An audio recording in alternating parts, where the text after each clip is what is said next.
The receipt fluttered slightly in Mark's hand as he stood frozen beside the cafe counter. At first, he thought it was just another total, another forgettable moment in a forgettable morning.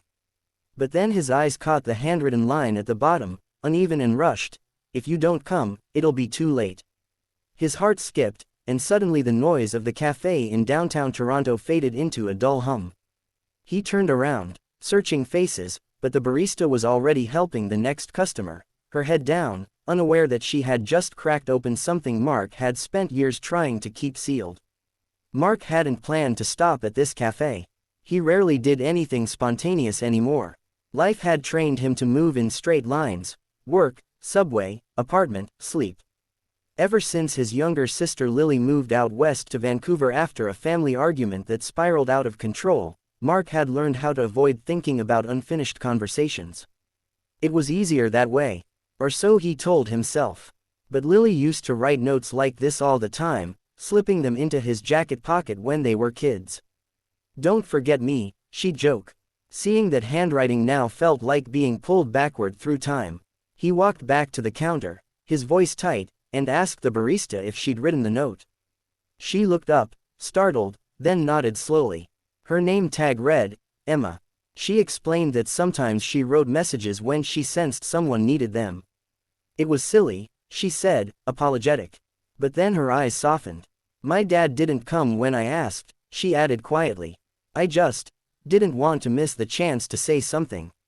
Mark swallowed, thanked her, and stepped outside into the cold air, the city skyline towering above him like a reminder of how small one person could feel. On the streetcar ride home, the note burned in his pocket. Too late for what? He pulled out his phone and scrolled through old messages until he found Lily's name. Their last conversation was 3 years old, ending with words neither of them had apologized for. He typed and erased again. Finally, he sent a simple message, "Hey, are you okay?" The dots appeared almost instantly. "I didn't think you'd ever ask," she replied. His chest tightened. That night, Mark barely slept. Lily told him about her life in Vancouver, about her job at a community center, about their mother's health quietly declining back in Ontario, something Mark hadn't known because no one wanted to reopen old wounds.